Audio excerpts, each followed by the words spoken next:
Hello and welcome to Tournament Arena Tiberium Wars. And who do we have as the top left? Yellow Nod, plain old Nod. We do have Roxxzor, who is also Dream My Arshai, that other guy that I cast a little while ago. And as the pink GDI in the bottom right side, we do have another fellow who has a multitude of names, who goes by Good Day to Die in this particular game. It does look like both of these players going to be getting out. I do not actually see. There's the engineer up here. Got it out first, but both of these players are going to be going. Both of these players are going to be going for their Tiberium spikes, and actually no expansion so far. Yes, okay, it's right here. I was going to say no expansion for our Nod player Roxxzor, but he did in fact get that as that is very standard to go for that blue very early on. And it does allow for some, harassment techniques if your opponent doesn't go super heavy economy.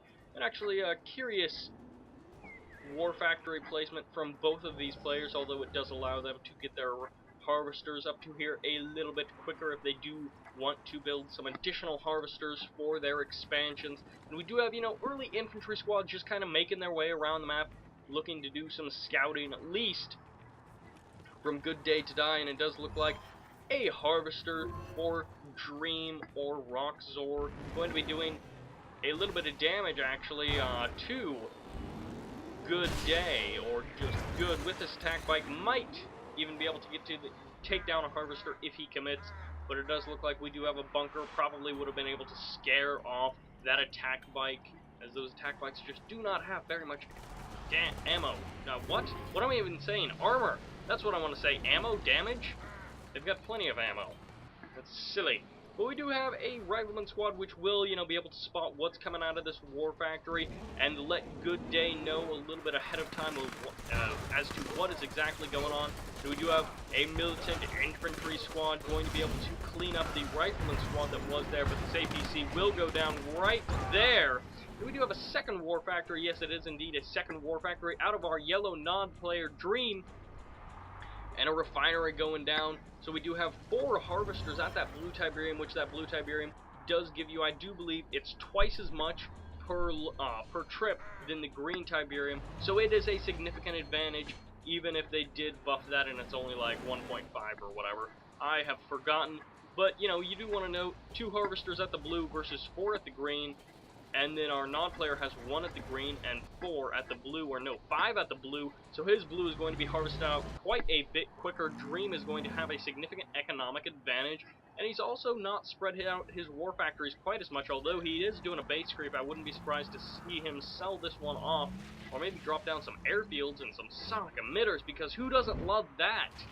Where they base creep like over here and start sending in sonic emitters. Yeah, they base creep from this corner all the way across the map, throwing out sonic emitters everywhere. It's absolutely awesome, and I know we all do love it.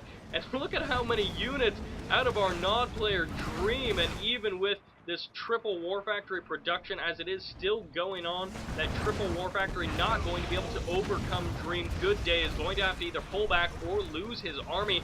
And we do have some infantry kind of late to the game, as more Scorpions pumping out of this refinery, or of this war factory, of that refinery. What am I even saying? But we do have a bit of a base creep up to this second field. Just so much money that can be harvested so quickly on this map. And it does look like the base creep did stop just a little bit, and so far no sonic emitters, although we do have the command post. I do not see a tech lab, a tech center quite yet, and we do have going for the harvester harassment. Dream might be able to take down that harvester that he initially did some damage to. The watchtower might be able to scare this off, although this isn't Kane's route, so there's no AP ammo upgrade. Good focus firing from Dream, not from Dream, from Good Day, and now it does look like Good Day, on the other hand, going to be moving out. Predator tanks versus Scorpion tanks, not what you want to be doing if you're the Nod player.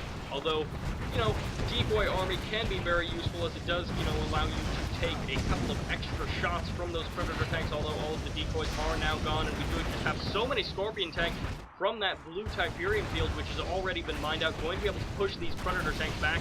Predator tanks, I do believe, are better at killing stuff off than Scorpion tanks are, but these Predator tanks just are going down so quickly to the huge amount of Scorpion tanks well, not a huge amount, but a fair amount of Scorpion tanks, especially for this stage of the game. And the blue Tiberium field just now getting mined out for good day, while Dream's blue has been mined out for quite a bit, and he does have avatars, which of course means that Tech Lab is down, which of course means base creep plus obelisk equals win. Actually works better with sonic emitters, in my opinion, but you know, base creep plus obelisk is also very effective, and it does look like he is most likely going to be going for that railgun upgrade, because that is, of course, the most relevant, especially in this situation with this many Predator tanks. It would be rather silly of him to get basically anything else from there, but you don't want to be splitting up your infantry like this and allowing them to get taken out by these Predator tanks. He needs to either engage or pull back. These rocket troops will delay the Predators a little bit, although for the most part they just rolled over them, and now the Avatars can get the army over here and allow the Scorpion tanks to get the flank and destroy it. And with the Obelisk here, this Predator tank army is absolutely going to get destroyed. Good Day needs to pull back right now. He needs to get out of there. He has no hope of surviving that. He needs to wait for that railgun upgrade to finish. What is able to take down one Avatar. He does do some damage, preventing the capture of that, and now he is reverse moving out of there. I would assume he's going to. He keeps changing which direction he's going to be moving, and two more Predator tanks do go down, but another Scorpion tank does go down, another two Scorpion tanks do go down, a third Scorpion tank goes down, but, and actually this is probably the best situation for Good to be in, as he was just dealing damage while not taking very much damage, and now the railguns are done, which these Predator tanks will now do far more damage to, of course, the Avatars, and of course those obelisks, if it gets to that point.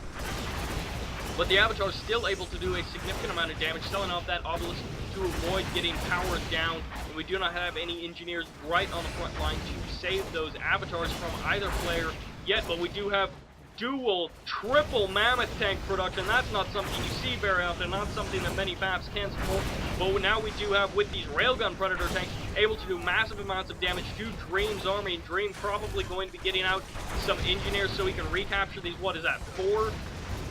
Now 5? No, it is just going to be powering those rocket squads, which I can totally understand, as his engineers would not have a chance of getting near there with those Predator tanks. But now, it does look like Good Day is going to be in a pretty good position to take this game, although Dream is certainly not out of it quite yet, and with a heroic Predator tank, we've seen heroic units save games in the past for basically by themselves, but this obelisk is going to be doing significant amounts of damage, may even be able to take out that Predator tank. That is, of course, lame to lose. That's lame to, you know, lose your heroic Predator tank. But another obelisk going down, and actually interesting that he decided to power that down just because, you know, this obelisk is going to be the one that's doing and taking the damage in that situation, as it is closer to the army. But then when it goes down, you've still got this one ready to go, and you still have power. And preferring not to get that Tiberium core upgrade on the majority of his power plants, although he does choose to sell off that obelisk. Not sure if that's the best situation considering how many Mammoth tanks are here. Of course, they always could just go down here, take out this base, do something like that, or head above, so that obelisk might have been completely useless anyways. We will see, as it does look like Good Day is going to be moving out.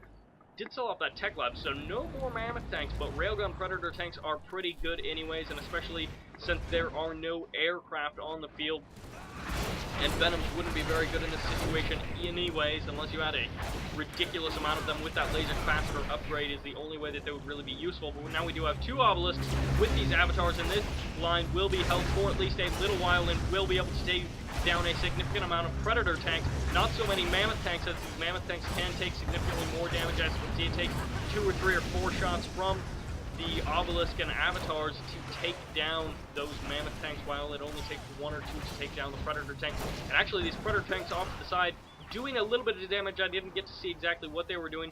Not able to take out any Harvesters, which at this point, taking out some Harvesters would almost be beneficial, because they're just not doing anything, although not really beneficial, but it would almost be beneficial in the sense that it might free up, or it might even out the Harvester to Refinery ratio, allowing for a little bit quicker of ore collection, or possibly less downtime with these, you know, extra ore collectors just sitting around not doing a whole lot. But we do have Railgun Predator tanks going to be able to take down this Avatar if they focus it down properly, and these stealth tanks not going to be able to do a whole lot. And the selling off, is it selling off of everything or just that expansion? It does look like Dream was just selling off that expansion, get some extra cash while he can, as that expansion was going to go down. Both of those that war factory and those refineries, and I think a power plant as well, did all get sold off, which is probably the only real choice in this situation, as he might have been able to save some of those buildings, but there's just not a whole lot going on there or there for those refineries to be worth it. And now the army is split up with how many avatars over here? 5 avatars over here, and a couple of stealth tanks versus the predator tanks, which are just escaping, as they are able to move a little bit faster than those avatars. But we do have a fair amount of avatars, well, a ridiculous amount of avatars out of Dream, going to be able to do huge amounts of damage to the mammoth tanks if we ever see these giant armies clash. And it actually might be the choice of the day to go for this army, and no, it won't if that army engage. It is going to be able to clean up these avatars almost no problem. There will of course be casualties on both sides, but it will be more on Dream's side, although in terms of money lost, I'm not sure who would win that battle, as predator tanks it does take quite a few predator tanks to take down an avatar, unless you're of course doing that damage to the back of them. But all of these avatars need to either commit or back out, because losing those 5 avatars and now the husks not allowing, and those stealth tanks as well, was quite an investment from Dream. And now mammoth tanks over here, what are you going to do? You're going to chase it? Probably not the right choice, chasing those predator tanks with your avatars, but at the same time you can't really leave them here and let the predator tanks ravage the rest of your base. So these predator tanks may go completely unchecked, as no, it does look like 4 or 5 of those avatars do turn around, while the rest of them are going to be dealing with these predator tanks. And this many avatars, 6 avatars, should be able to deal with these predator tanks. Do we have any sort of airfield out of either one of these players? No, not yet, as Orcas would be quite good in this situation, especially at this kind of, hit and run stuff versus this many harvesters. Orcas would do pretty well. And of course, the predator tanks being able to fire while moving gives them an advantage in the, running away situation. And we do have railgun mammoth tanks taking down the Tiberium spike, which, not that much of a challenge. I mean, it's kind of challenging for some of us, taking out a Tiberium spike. I don't know how, when I'm playing up against people and then their Tiberium spike, like, calls in a nuke and builds 18 sonic emitters all at the same time. I don't know how they do that. I am, of course, completely kidding. If anyone thought I was serious, that's absolutely silly. Everyone knows that Tiberium spikes can't build sonic emitters, that they can only build storm towers and obelisks. Which is, of course, kind of annoying. But what is this predator tank even doing? What are these avatars even doing? Just yeah, okay, well there we go. Predator tank does spontaneously explode, although it was supposed to be getting stepped on by that avatar. It was a little bit delayed there, and now can we finally see this clash of the titans? Those predator tanks would have possibly been better just to, kind of sit it out and wait for this battle, which is hopefully going to be happening. Want to see a big old battle between these 2 players who are, teched up to tier 3 with mass amounts of avatars. I haven't seen this many avatars since they, like, nerfed the economy all that time ago. Man, that was a long time ago when they tried to make Tiberium Wars a little bit less spammy. We do have Hand of Nod and a power plant getting sold off, which that power plant could come into play if Good Day is able to swing around and take out the power plants. Might be the best option to just try and take out that little pocket of buildings and then come in the back, because, with the con yard down, no more base defenses, and we do have, selling off 2 obelisks, selling off the war factory as well. Are we going to see another base race sort of situation? And I do think we are, as neither of these players are going to be turning around, and it does look like our yellow player is going to have an advantage, because these tanks are all the way down here. Good Day's tanks are way out of position to attack, although Good Day does have less stuff of Dreams to kill. Dream is going to have to kill this off to win, which may be the advantage, although his harvesters have definitely spotted that, so he knows that that's up there. Needs to send like 1 avatar up there to go hit that, while the mammoth tanks roll over this base. But no, so many rocket squads going to be able to take out 1, 2, maybe 3 of these tanks, but probably just the 2 tanks, and the predator tanks are rolling in to take out the rest of it. And no, the avatars do turn around. They do not decide, they decide this base is not worth it, although I guess we won't see quite a base race situation. We do have all of the units, all of the buildings being sold off. The for a couple of, you know, dollars, but, oh, so he does still have that war factory. I wasn't even sure if he had any production facilities left, and now the 400 harvester hang-up over here at the Tiberium refineries, which are the cool place to hang out among the Tiberium harvesters. Everyone else just thinks it's for the nerds, but they've got all the money. And is that a commando? Do we see a commando? That's a mother-effing commando in this game. Now we do have a commando which of course can take down these units which do have the husks, the avatars, the juggernauts, and I almost said the storm columns, but that's not quite right, although they can take out storm columns. But those Skren, oh, the power plant and the barracks is, no, commando does escape there, is able to run away, but gets shot out of the air by the avatars. That commando still did a fair amount of damage. What is going on up here? And of course, the tripods from Skren, as I never did finish that thought. Mass rocket squad spam again and again out of our yellow nod. Dream going to be able to do some more damage to these tanks, significantly weakening them for his avatar Scorpion tank army. But who's really ahead? It's hard to say, although zero harvesters, just 25 credits a second, and two avatars.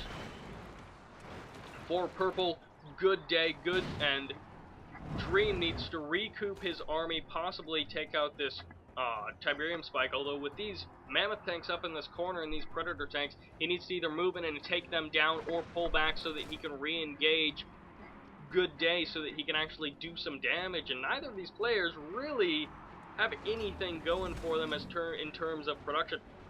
As no power plants means slow production, might be worth it just to sell off one of those refineries, and these tanks need to engage. They need to come in and either support or take down this army, because the commando, actually, we might see the commando do a significant amount of damage, depending on if these Scorpion tanks and attack buggies, Raider buggies, get out of position. And it does look like Avatar versus Avatar army is what we're going to be seeing. And the commando, can he actually do anything? Utilizing those jump jets very well.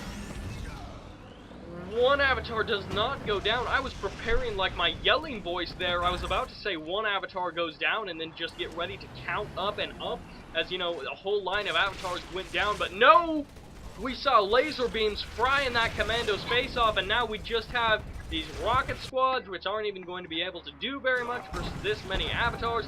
And it does look like the base for our pink good day is going to get cleaned up, but he does have this expansion up here, which may be his saving bit of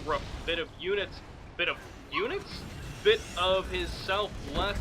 Good day, this may be what saves him, especially if these units don't do anything. What are you doing, Dream? Do you want to lose this game? He's engaging over here, but he's not having anything to kill this, although if he does hold this off, he will basically have this game in the bag, as Good has nothing to rebuild, and yes, he will be able to take this game back. Dream is going to be able to win this game. There's basically no way for Good to take this game. MCV does go down. He now has no way to build production structures, which he has none of. And we just have that Tiberium spike going to be throwing down those nukes, going to be throwing down that obelisk, and now we're just waiting for the few buildings left to get, you know, eliminated, and probably some chat going on, things like GG before the leave, and both of these players probably having a good time in the chat, which we don't get to see, and now it just looks like these players are just stopping for the fun of it. But considering the army of our yellow nod player Dream, I'm gonna go ahead and say he might win this game, although those Tiberium spikes can be awfully pesky. Luckily, they don't actually count as buildings, so you just have to eliminate that refinery, that tech center, and then the power plant to win the game. But I feel like this game could have been over by now if he would have actually engaged with all of his units and actually done a good job of cleaning up this base. But Dream is going to be able to be doing things kind of the slow way. But no, it does look like Good Day either leaves or did sell off those buildings while we were up here looking at that refinery. So, good on Roxxzor, or Dream as I have been calling him this entire game. I'm not sure which of his accounts is the main one that he wants to be known by, but Good Day does have like 47 Smurf accounts, so I don't know which one he wants to be known by. But let's take a look at that resource graph, as we did have Good Day with that ridiculous amount of harvesters from Roxxzor. I'm surprised he wasn't ahead in the resource graph, but Good Day was ahead for the majority of that game, and then only at the end did Roxxzor manage to come out ahead. And actually, you know, it's kind of surprising, because I do believe Roxxzor was the one who had the, like, 4 or 5 harvesters at the blue field, which is surprising to say that even in the early game, Good Day was ahead in the economy. That is quite interesting, and Good Day, despite having the superior economy for much of the game, was not able to pull out the win, which Roxxzor, or Dream, you know, losing in the unit kill to death ratio, always interesting to look at that. And of course, militant rocket squads versus predator tanks, really depends on the micro in that case. But this is Sybert, signing out.